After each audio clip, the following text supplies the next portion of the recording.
Hi friends, இன்றைக்கி ஈஸியான tea time snack பார்க்கலாம். அது மட்டும் இல்லாமல் நம்ம வெரைட்டி ரைஸ் பண்ணும்போது அதுக்கு சைட் டிஷ்ஷாகவும் வச்சு சாப்பிட்லாம்.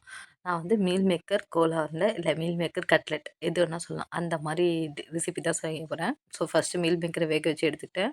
அதுக்கப்புறம் 3 டேபிள் ஸ்பூன் உடைச்ச கடலை, ஒரு துண்டு இஞ்சி, ஒரு பச்சை மிளகா, 5 பூண்டு எடுத்துக்கோங்க. நல்லா நைஸாக அரைச்சி எடுத்துக்கோங்க.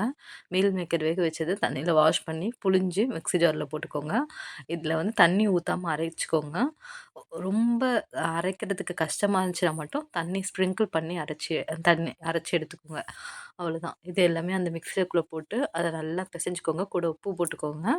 இது நல்லா பிசைஞ்சிட்டக்கப்புறம் அது கூட மசாலாஸ் ஆட் பண்ணிக்கலாம். 1/4 டீஸ்பூன் மஞ்சத்தூள், 1/4 டீஸ்பூன் கரம் மசாலா, ஒரு 1/2 teaspoon Kashmiri chilli powder add பண்ணிக்கோங்க.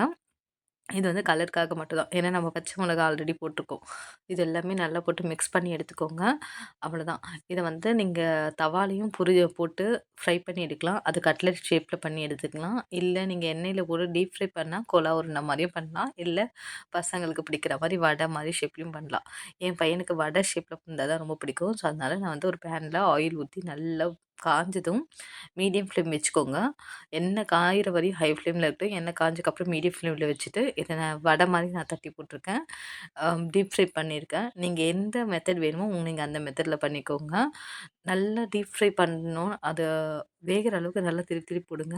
லைட் ப்ரௌனிஷ் வரும். மீடியம் ஃப்ளேமில் மட்டும்தான் வேகணும். சூப்பராக இருக்கும் இந்த டிஷ்ஷு. டீ டைம் ஸ்நாக்காகவும் சாப்பிட்லாம். இல்லைனாக்கா நீங்கள் சைட் டிஷ்ஷாகவும் வச்சு சாப்பிட்லாம். கண்டிப்பாக ட்ரை பண்ணி பாருங்கள். ட்ரை பண்ணி பார்த்துட்டு கமெண்ட் பண்ணுங்கள். நான் ஃபஸ்ட்டு வடை ஷேப்பில் பண்ணிட்டேன். அப்புறம் எங்களுக்கு நான் கோலா உருண்டை மாதிரி பண்ணிக்கிட்டேன். ட்ரை பண்ணி பார்த்துட்டு மீல் மேக்கர் கட்லெட் எப்படி இருக்குன்னு சொல்லி கமெண்ட் பண்ணுங்கள். Thank you guys. பாய்.